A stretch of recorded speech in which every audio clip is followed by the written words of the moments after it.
नमस्कार दोस्तों, मैं हूं सुरेश। स्वागत है आपका कहानियों की इस विशाल दुनिया में। और आज एक बार फिर आपके समीप लेकर आ चुका हूं एक और नई कहानी। तो पहले एंजॉय करिए, फिर मिलता हूं कहानी के अंत में। समुद्र के किनारे के पास सजे सजाए स्टॉलों का शानदार और भीड़ भरा बाजार था। सभी स्टॉलों के मालिक रेड इंडियन थे। पोक लूसी नाम के एक आदमी के स्टॉल के पीछे खड़ा था। लूसी को यहाँ बहुत शरीफ आदमी समझा जाता था। वो आदमी लोगों से नफरत करता था और पुलिस वालों से उसे चिढ़ थी। वो पोक के बाप को जानता था, इसलिए जब पोक ने उससे बिना तनख्वाह के काम सीखने के लिए नौकरी मांगी थी तो लूसी ने उसे फौरन रख लिया था। लूसी को मालूम था कि पोक तेज और विद्रोही मिजाज वाला है। दो डिटेक्टिव लूसी के पास भी पहुंचे। वे सभी स्टॉलों पर पूछताछ करते फिर आ रहे थे। लूसी ने लच्छेदार बातों से उन्हें बहलाकर टाल दिया। वो चले गए। इसके बाद पोक और लूसी एक दूसरे की तरफ देखकर हंसे। इधर डिटेक्टिव मैक्स जेकोब तमाम मोटलों की जांच पड़ताल कर रहा था। वो मिसेज बर्था के पास भी गया। बर्था को पुलिस वालों से सख्त नफरत थी। जेकोब को देखकर उसका खून खौल गया। क्या यहाँ कोई रेड इंडियन ठहरा हुआ है? जेकोब ने पोक का हुलिया भी बताया। बर्था ने कान खुजाया। जरा फिर से कहना, क्या कहा तुमने? जेकोब ने अपने सवाल दोहरा दिया। उसे अगले कई मिनट तक बर्था से पूछताछ करने में कड़ी मेहनत करनी पड़ी, मगर वो उस आदमी के हुलिये के समानता कबूलवाने में कामयाब हो गया जिसकी उन्हें तलाश थी। मैक्स जेकोब ने उत्तेजना दबाते हुए कहा, क्या उसने सिग्नेचर किए थे? सभी करते हैं। जेकोब ने देखा। हैरी लुकान, क्या यही नाम था उसका? हाँ, यही लिखा है उसने। और ये दोनों Mr and Mrs Jack Allen, very nice people. वे दोनों उसके साथ ही कार में आए थे। कमरा नंबर 4 और 5, ठीक? बर्था ने गहरी सांस ली।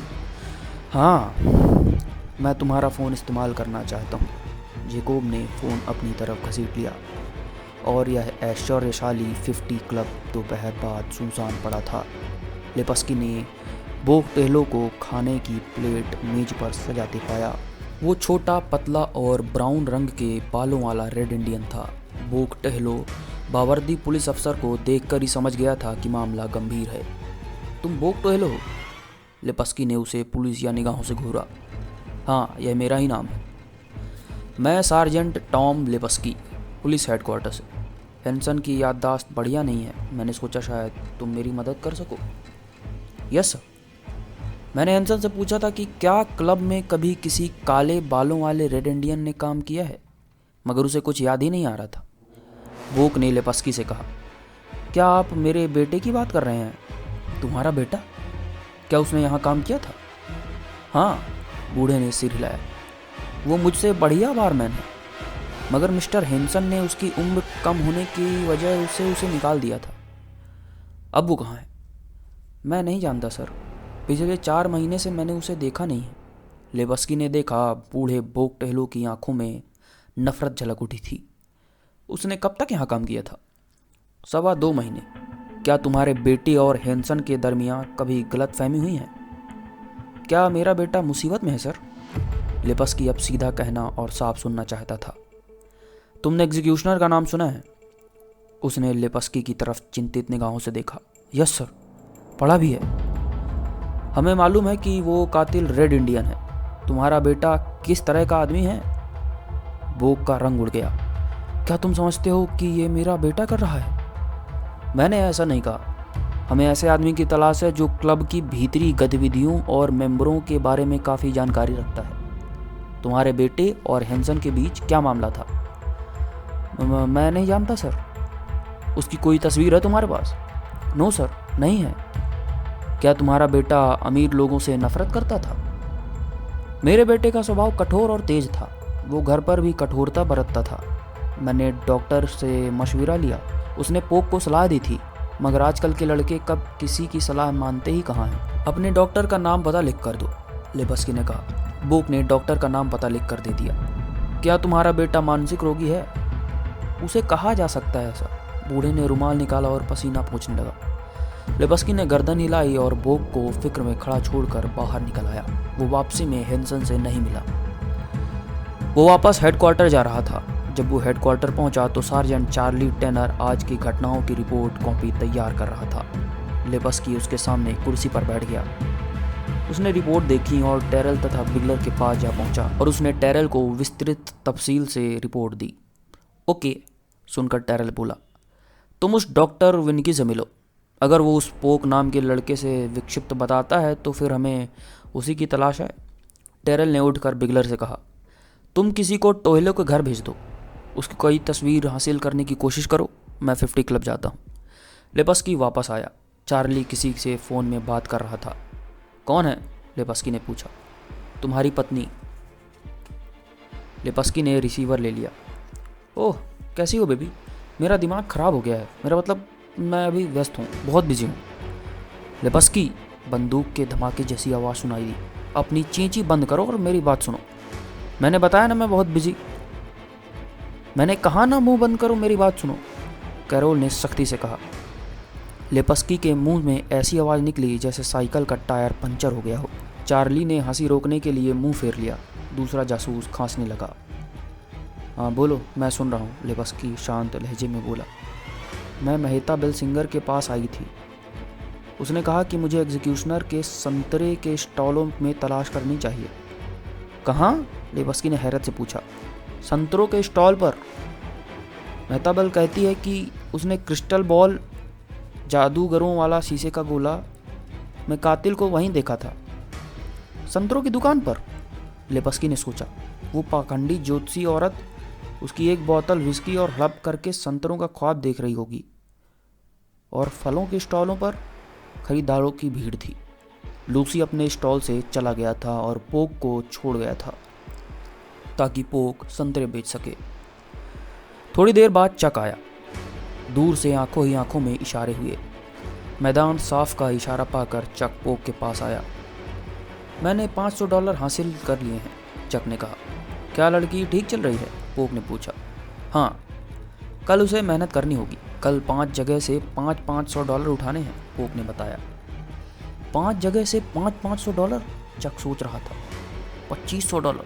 वो कल्पना के घोड़े दौड़ाने लगा। अब हमें पैसा बांट लेना चाहिए, फिर चक ने ही कहा। पोक ने उसे $200 गिन दिए।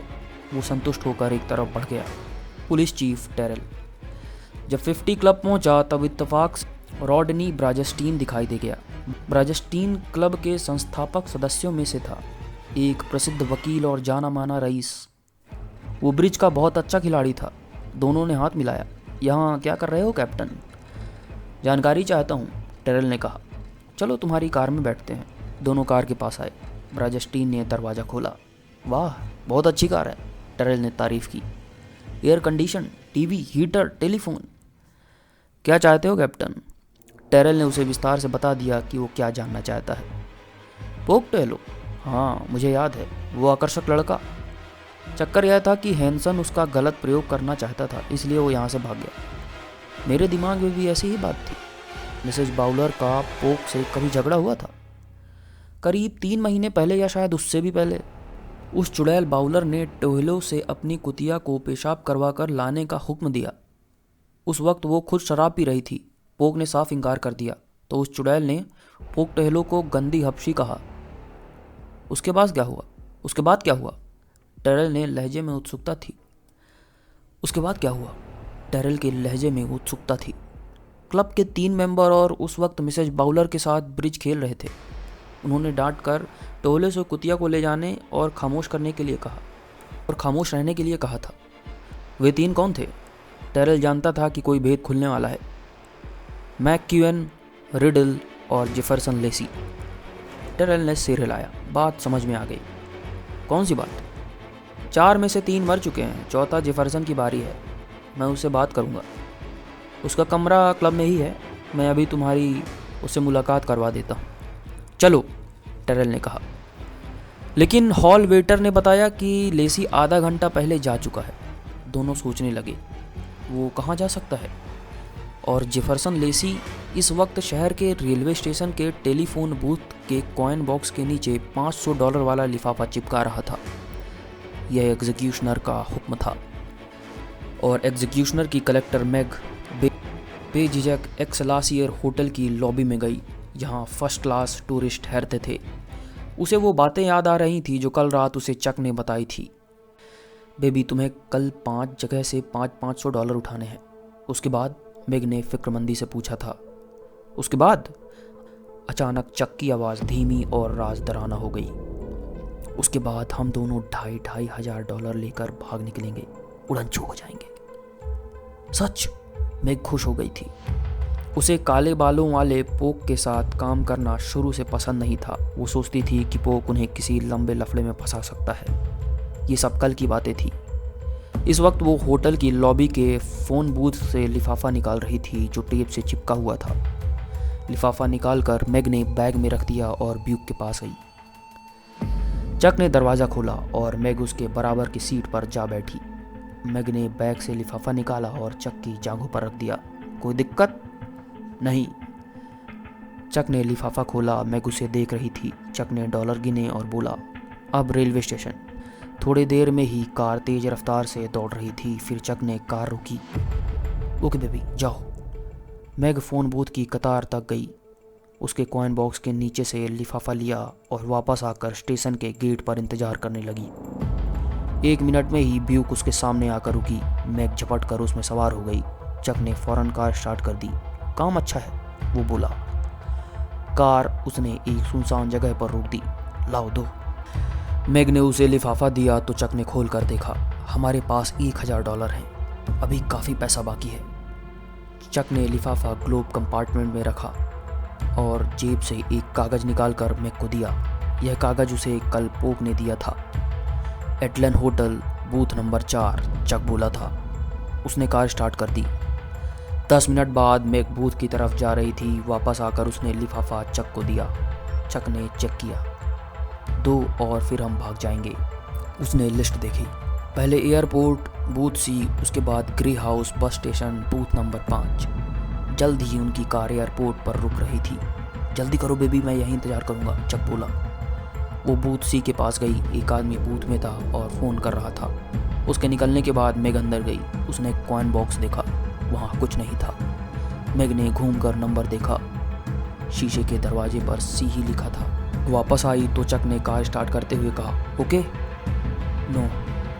चक का हाथ गियर स्टिक पर था। क्या मतलब नो का? बूथ C से कुछ नहीं मिला। चक के चेहरे से दरिंदगी झांकने लगी। तुम मुझे बेवकूफ़ बना रही हो कमीनी कुतिया। जाओ और जाकर फिर देखो। तुम खुद जाकर तसल्ली कर लो। चक ने उसके घुटने पर मुक्का मारा। दर्द की लहर मेग के दिमाग तक दौड़ गई।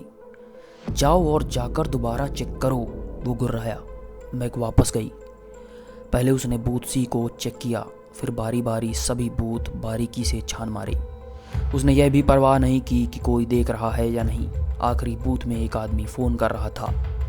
मेग ने उसे परे धकेला और कॉइन बॉक्स चेक किया, मगर वहाँ अब भी कुछ नहीं था। तुम्हारा कुछ खो गया है बुलबुल? उस आदमी ने पूछा। तुम अपना काम करो बुलबुले, उसने घूम कर कहा और चक के पास लौट आई। नथिंग, वो कार में बैठते हुए बोली। क्या गड़बड़ है? क्या किसी और ने लिफाफा उड़ा लिया? मेग ने अपना घुटना सहलाया जिसमें अभी भी दर्द हो रहा था। मैं नहीं जानती। चक ने कार स्टार्ट की और ग्रे हाउस बस स्टेशन के बाहर लाकर रोकी। बूथ नंबर 5, मैं तुम्हारे पीछे रहूँगा। मेग ने बूथ में जाकर कॉइन बॉक्स खोला। उसके नीचे लिफाफा था। वो लिफाफा लेकर बाहर आई। लिफाफा उसने ब्यूक में बैठे चक को दे दिया। चक ने लिफाफा खोल कर देखा। उसमें $500 मौजूद थे। 2000? चक बड़बड़ाया। ये तो 2000 बहुत हैं। अब हम यहाँ से गायब हो जाएंगे। फ़ौरन सामान पैक करो, हम कहीं दूर निकल जाएंगे। उसने कार स्टार्ट कर दी। रास्ते में उसने ग्लोब कंपार्टमेंट से लिफाफे निकाले और अपनी टी-शर्ट की जेब में रख लिए। वो पैराडाइज सिटी पहुँचे। जल्दी करो, हमें सामान पैक करना है, चक ने कहकर घड़ी में वक्त देखा। 12:45 हुए थे। जैसे ही चक ने दरवाज़ा खोला, उसे बेड पर पसरा पोक दिखाई दिया। कितने मिले? उसकी आंखों में चमक थी।